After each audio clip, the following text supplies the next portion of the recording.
guys, BBI here. I want to stop and say thanks for tuning in and checking out whatever the video is about that's about ready to come up next. If you could take a minute and hit subscribe, I'd greatly appreciate it. And if you enjoy what you've seen here, make sure to hit the like button. We'd greatly appreciate your support. Anyhow, guys, all that aside, let's get on with the show.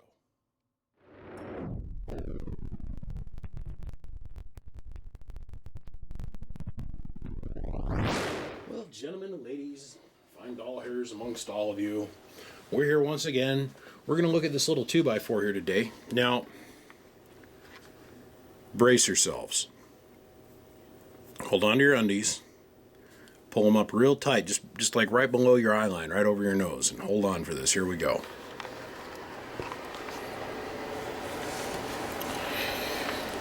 I don't know who built this.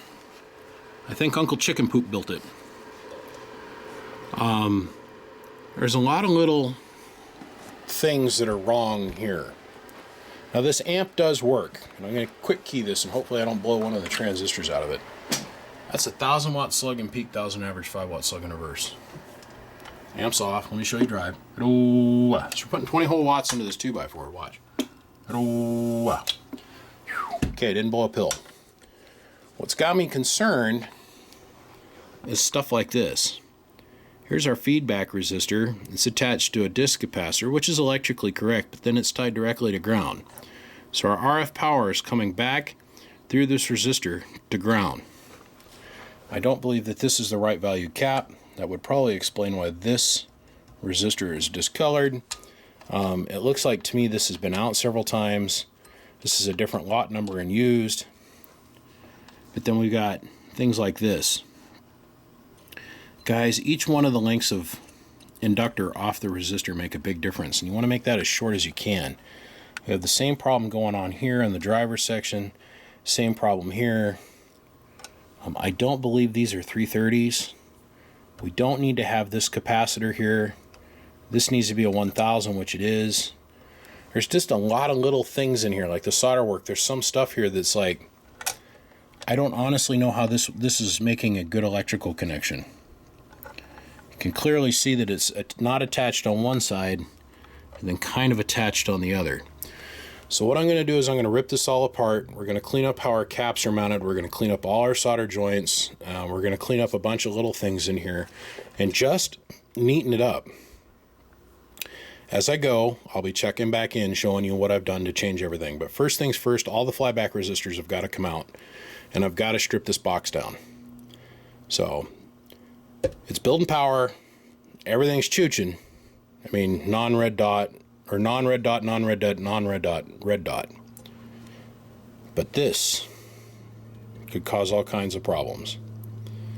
And the caps are just barely in there. I mean, you're just barely fitting. So we'll probably end up pulling the output transformers up. We're going to clean up the notches down here in the valleys where they make contact with the transistor, with the pill strips. We're going to resolder the pill strips completely. Just a lot of bad solder work, and I'm pretty sure as we go we're going to find we got some bad caps, because that's way not big enough kVA for the output tune. And the combiner, the wires for the combiner are different lengths. You can't have that. They've got to be the same length.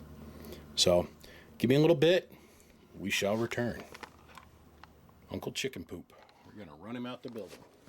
Okay, so we went through and took the whole back section of the amplifier off. I put a new power distribution board in there. That's all the stuff we cleaned up, shortened up, or replaced. Cleaned all this up back here, put new power wire distribution in it, flip-flopped the positive and negative so it made some sense to me. Brought the positive side on this side. Brought the ground in here because I didn't want to bring it over the input RF lead. Built a new combiner. Put a new 5 watt 100 ohm resistor down in there. Put new power wires in it. Notched down in front of the transformer so I don't have to worry about them making contact. And then came along and took Uncle Chicken Poop completely out of the box. Straightened everything up. Reattached the capacitors. Stood them up so they could get proper airflow around them so they can be properly cooled. Now what we're going to do is we're going to fix Uncle Chicken Poop up here. We're going to get rid of all this. We're going to clean all this up, take this all apart, check all the caps, pull this out, change the number of turns in the input transformer, clean all this up, change your LEDs around. And then the other thing I got to do is I got to replace this variable. This is a Radio Shack variable.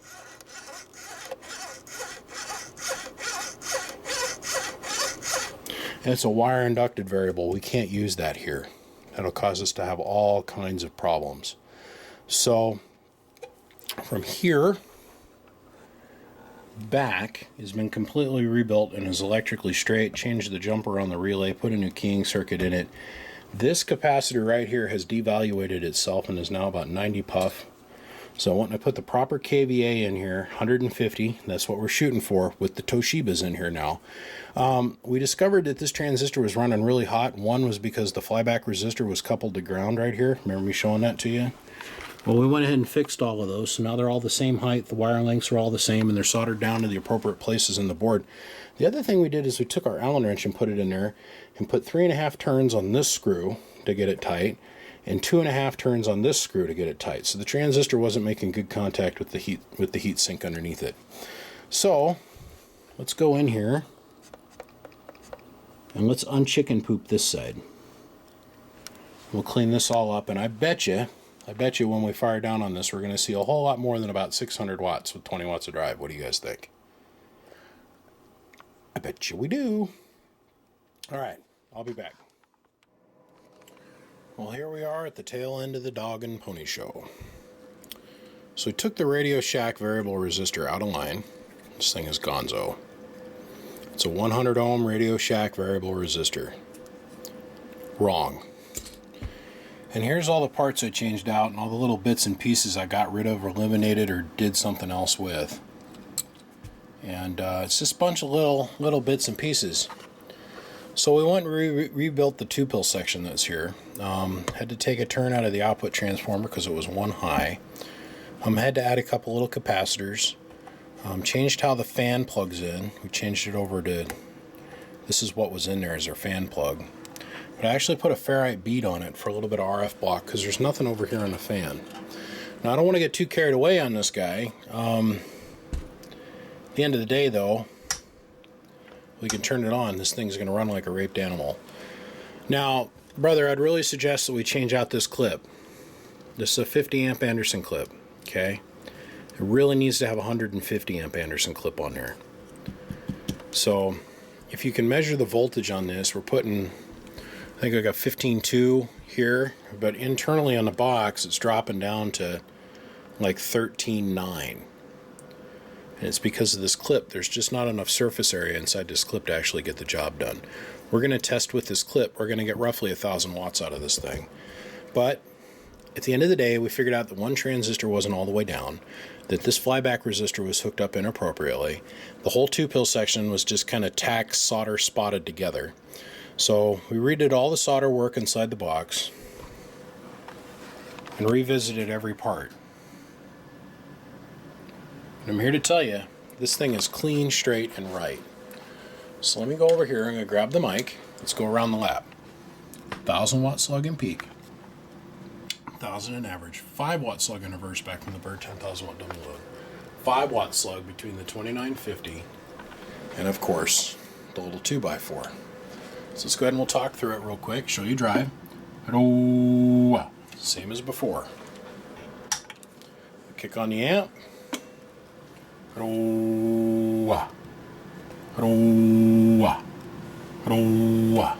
Here's our input tune.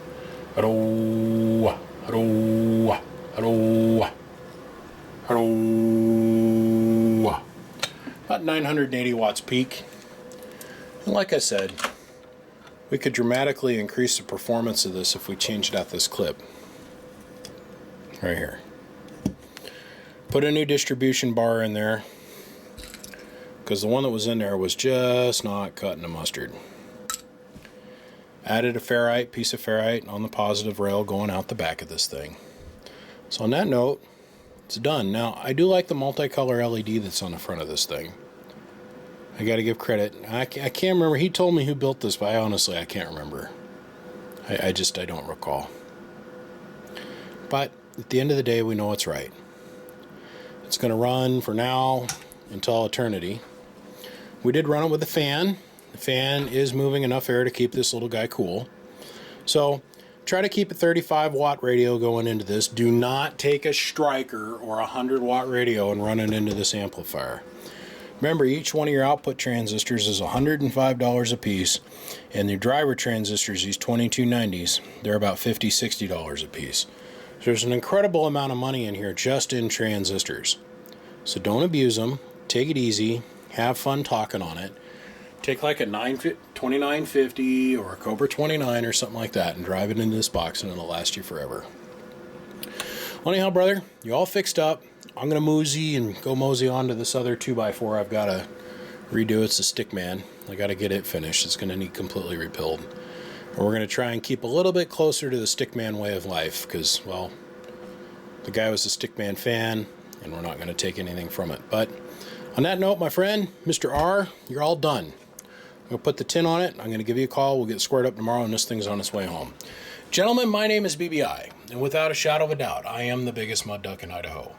Come check us out, www.bbiamps.com. Come find me on Facebook, Twitter, Snapchat, Instagram, right here on the YouTube Gargler. If this is your first time ever watching one of my crazy little talk show educational programs I got going on here, click subscribe. Make sure to hit the notification button. That way you can know the next time I have something cool that comes out that you might want to watch. Gentlemen, I appreciate you all. I gotta go. Bump, bump. From the biggest duck in Idaho. I'll see you. Bye.